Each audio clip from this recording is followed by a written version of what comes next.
Hello, I am Eric Manasi. Everyone, I am Macy. Hello, I am Angel F. Escalante. Hello, I am Jake Albania Pailat. Hindi kami palis buong tala. Hi, I am Irene and We're going to explain about the strategy structure for a team. At the end of this video, you will be able to describe the 11 strategy or structures for a team.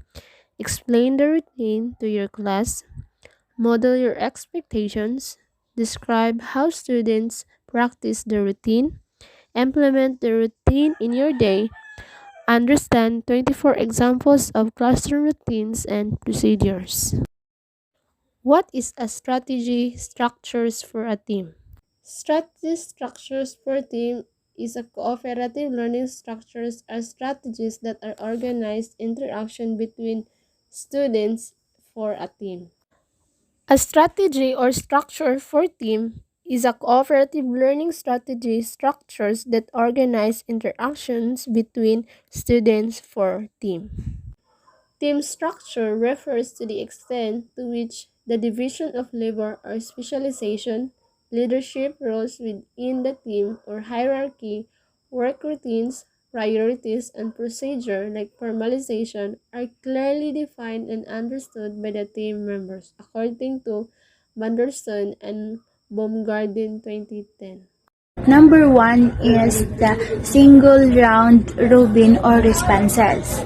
So single round robin or responses is a useful tool for having your team generate ideas without being influenced unduly by others within the team. So it also ensures that each and everyone has given the equal chance or the equal time to present their ideas, especially when your team has a less confident member. So this method will help them feel more comfortable. The way it works was students must take turns responding orally in their teams, while teacher poses a problem in which there are multiple solutions and provide time for students to think. After that, students take turn one at a time stating the responses or solution. So each student gets one turn. So there are 4 variations of single round robin. First is time round robin, in which students share a turn for a specified time. So the second is think right round robin. So in this case, students think about their responses or answer first, then independently write it down before the round robin start. So in third is all right round robin. So during the round robin, the student record each answer on their own paper after oral discussion. So they have to record or they have to write it down, the answers after oral discussion. And the last part is all right consensus. So after the oral discussion, the student will record each, or the student will write all the answers on their own paper. Round table. Students take turns generating written response, solving problem, or making a contribution to a project. In round table, students take turn in their teams. The teacher provides a task to which there are multiple possible response and provide think time. Students take turn passing a paper and pencil or a team project, each writing one answer or making a contribution. Round table has 2 variations: pass and praise and round table consensus. Pass and praise, student praise the contribution of a person passing the paper to them. In round table consensus, student must reach consensus before recording each answer. Example of round table: 1. Everyone has a pencil. 2. Student 1 start with the paper and writes their own idea and passes the paper to student 2. 3. Student 2 write their idea down then passes the paper to student 3. 4. Keep going until you've written everything you can think of. I'm going to discuss to you about the simultaneous round table. So what is exactly simultaneous round table and how it is done? So simultaneous round table is a cooperative learning strategy that promotes brainstorming and team building. It also enables the students to build upon prior knowledge. So this is how the simultaneous round table is done. First is the students must be paired up in teams. Each student in the group is given a piece of paper and a pencil. Teacher then poses two questions with multiple answers or a topic to write about. Each student in the team chooses one of the questions to answer. One person in the team writes down and answers one question while the other person writes down and answers the other question. So in teams, students exchange papers multiple times, each time responding to their teammates' input.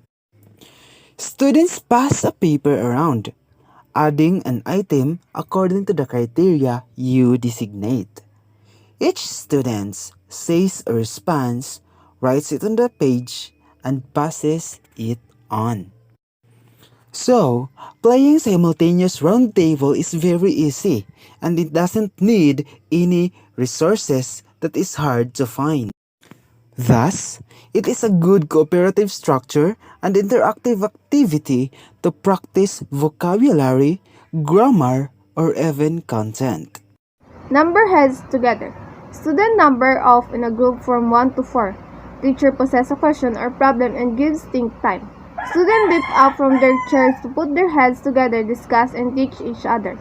Students sit down when everyone knows the answer or has something to share or when time is up. Teacher calls a number. The student with the number from each team answers the question for the team using response cards, chalkboard response, manipulatives, stage share, and etc. Talking chips, in which it is an oral way of discussion that involves chips. So the teacher will going to group his or her student, and then after that he will going to give time to think of the discussion about the given topic. And then after that, so students will be given chips, and then the first presenter, the first to discuss in that group, will hold the chips. Then after that, after she discussed or after he discussed, he will going to put the chips in the center of the table. It means that he or she already done discussing his part.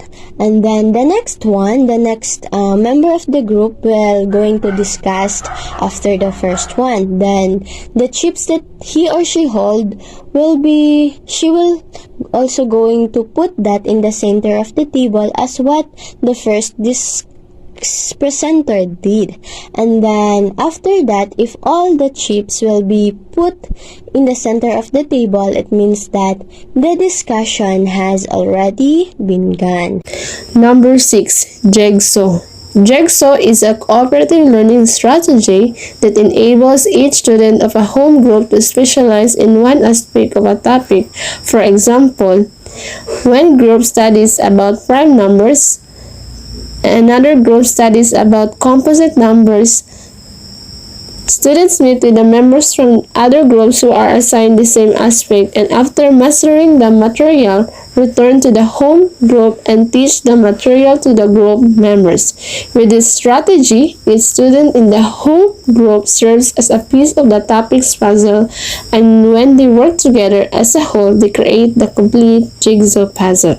This is how jigsaw play. Starting with a base team, students number off from 1 to 4. And then, all the numbers 1s from each team will join together to form a new expert group. Then, all the number 2s from each team will join together to form a new expert group. Then, all the number 3s from each team will join together to form a new expert group. And all the number 4s from each team will join together to form a new expert group. Then the teacher supplies in each expert group with a separate reading or research selection. Each student in the new groups become an expert on a particular topic by working, discussing, and sharing information with members from the other teams. Additional information about jigsaw. An analogy of a team and a jigsaw puzzle is a powerful. So, here is the reason. First, each piece of a jigsaw forms part of the bigger picture. Like individuals in a team, the quicker the jigsaw pieces are put together, the quicker the reason they exist can be identified. The full picture develops as does the team, and as each part or role each individual plays is identified. Second, putting a jigsaw together requires patience, foresight, and vision. In forming teams, the leader has a vision, and with patience, the team will reach this. Vision is required to try team members in different roles. Eventually, the right role is found for each person, the role which will ensure the team succeeds. Third, just like missing pieces in a jigsaw prevent the whole picture being developed. In a team, a key skill may be missing to meet the team's objectives. A good team leader continually reveals the skill of each team member and is always looking ahead for the future needs of the team and the skills that they may be required. And lastly, like any good jigsaw puzzle, there is a great satisfaction when the final picture is created, and in the same way, working to develop the perfect is extremely satisfying. So number 7, spectrum and continuum. So in this activity, a teacher poses a question and then label the two ends of an imaginary line with strongly agree and strongly disagree. And then the teacher provide also the question and the statement to the class. And the next step was letting the students to move up and rank their opinion on the continuum and ready for providing the justification on their placement or their stand or of why they chose that column or they chose that line. They remain standing up and moving based on their agreement or disagreement to each of the question or the statement provided by the teacher. So if they are going to disagree, so they move forward or move backward like that. So the variation of spectrum and continuum was the student can tap the shoulder of their partners and justify their opinion to the item when prompted by the teacher. And then the second one was it really works well by providing the students with various viewpoints before completing the statement or argument. So there are some arguments that can be made. I found it useful to improve the students' skills and reasoning in justification and argument and in presenting their ideas and the statement. So it really improves our critical thinking. Poster rotation or gallery walk. Teacher posts writing prompts on posts placed around the classroom. Students silently rotate to the poster. The teacher may instruct students to silently rotate again to star or highlight the most important or interesting place or information or their favorite response from all the class provided. Students use round robin or talking chips in their base team to debrief the response. Example of poster rotation or gallery walk. 1. Form a group by area. 2. Visit one poster at a time, read the challenge and brainstorm solution. Write your idea, use your group marker. 3. Rotate at the signal. 4. Read new challenge and the ideas from the previous group. Write new ideas to respond to the challenge and or the previous group response. 5. When you have reached the poster of which you start, summarize the main point to the whole group. This strategy, students will explore multiple texts or images that are posted around the room. When you use this strategy, students will share their work with their peers or classmates. We will proceed to the game which is so-called the Four Corners. Four Corners game is a children's game played in primary school, classrooms, and playgrounds in many countries. It is used as an icebreaker, a quick movement break, a way to reinforce vocabulary and numbers, and so much more. You can make it as easy as challenging as you want, which makes it perfect for a variety of teaching needs. Four Corners is a fun and easy game you can play in the classroom or with a group of friends. All you need to play Four Corners is a group of people, a few sheets of paper, and a pen or pencil. So, what are the requirements of this game? So the great thing about this game is that you don't need anything at all.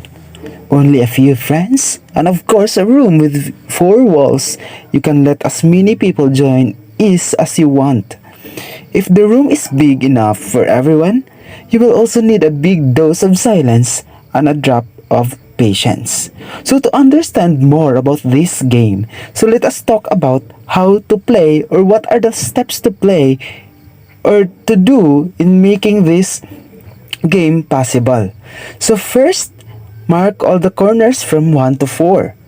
You can stick posters on the walls if you want to make it super clear which corner is where because everyone will have to remember it. Then you'll have to choose someone to be it. The person who is it will stand in the middle of the room with their eyes closed and count to 10. You can adjust this number if you want to. While she is counting, all the other players will move to a corner of the room. Each player can pick a different corner should they wish to. When the person who is it is done counting, he or she has to keep their eyes closed and guess which corner has the most people. He or she has to make this decision based on the sounds they have heard whilst the players were moving around. If he or she has chosen the number 3, for example, all the players in corner number 3 have to go sit down. The person who is it will start a new round, counting to 10 again and repeating the pattern. Players continue until there is only one person left. This person will be the new it. The trick of this game is to keep as quiet as possible so that the person who is counting doesn't know where you are going. You can throw them off by making a noise in one corner, then heading the next. Here is the tip to make the game more challenging, more fun, and even more tricky. So you can change the rules to allow the person who is it guess exactly how many people are in the corner he or she has chosen. If she or he is right, then that group can do an activity because they have been caught, like run around the house twice or stand on one leg for the entire game. So this concludes how the game is very interesting. So the objective of this game is that it will allow the students and it will help them to develop decision-making capabilities. One stray. One teammate strayed from her team to a new team to share or gather information. A number is randomly called and that student from each team stand up. The remaining 3 teammates remain seated but raise their hands. Teacher calls stray. Standing students stray to team that has hands up. Team lower their hands when a new member joins them. Students work in their new teams to share or gather information. Students return to their original team to share what they have learned when they strayed. Variation. 3 rounds of one stray can be used to form random teams. A different number is called each round, and student may not join a team where a teammate is seated. The next is the fishbowl. Fishbowl is a strategy in which it organizes medium to large group discussion. Teacher will separate students into two groups or circle in which it is called the inner and outer circle. The inner circle is what we call the fish, and it is where the discussion happened, while the outer circle is the fish watcher, or they are the listener to what the inner circles has discussed, and they also take notes. So then the inner group will be given 8 minutes to discuss the statement or topic given. So after that 8 minutes, student will exchange places. So the inner will become an outer and the outer students will become an inner. Then another 8 minutes given for the inner to their discussion. Mostly there is a ground rules for the fish. So those inner circle is the fish and those outer circle is the fish watcher. So the circle will be mean as it is the ball. So that is why we call fish ball. So rules for the fish are those students that was in the inner circle. So these are the simple rule. State an idea and support it with evidence. Agree with speaker and add additional evidence. Disagree with speaker and offer evidence. So these are also the rules for the fish watcher or the students that was involved in the outer circle. Listen carefully to your fish. Then take notes on your fish contribution to that discussion. Explain the routine to your class. Tell your student why the routine is important and what you expect them to do as a part of the routine. Allow students to ask questions about the routine and your expectations. If you want your student to enter the classroom quietly in the morning and select a book to read, explain how entering the room this way helps get the day started quickly. Define what quietly means because without clarification, some students may consider quietly to mean a whisper voice while others will take it to mean no talking. Deal your expectation. So, in establishing your classroom routine, you have to say what you expect from the student when completing the routine. Break down the routine and narrate what you are doing. Show each step of the routine and how it should be done properly.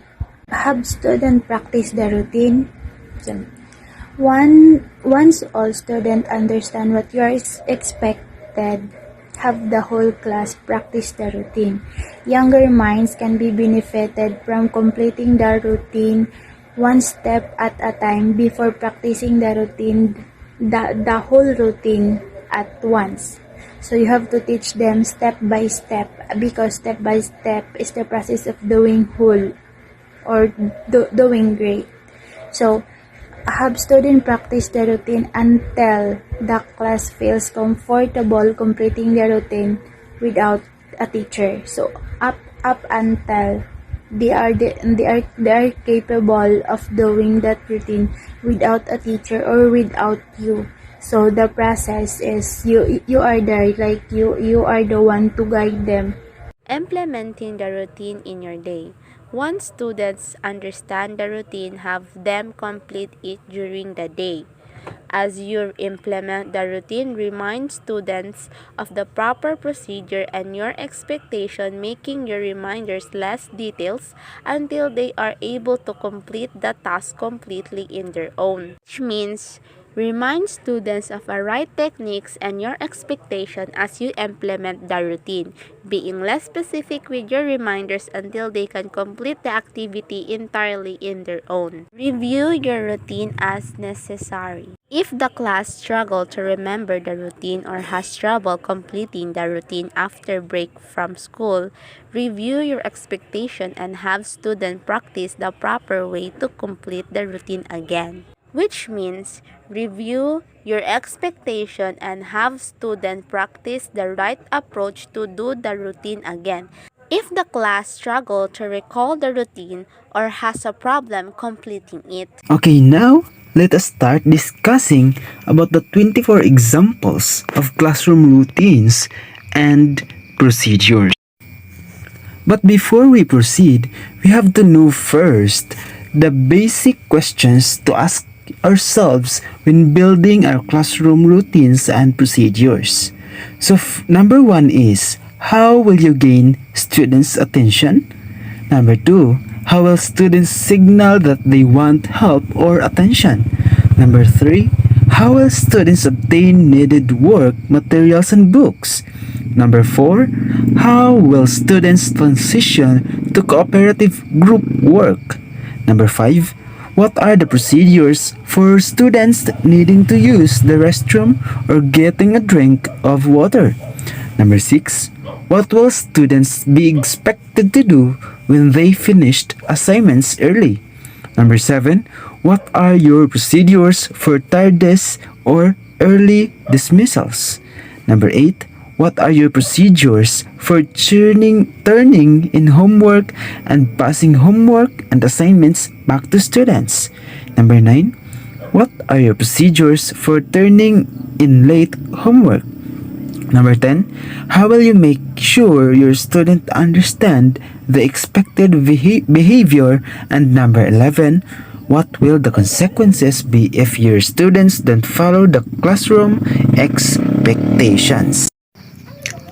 So now, I am going to enumerate the 24 classroom routines and procedures.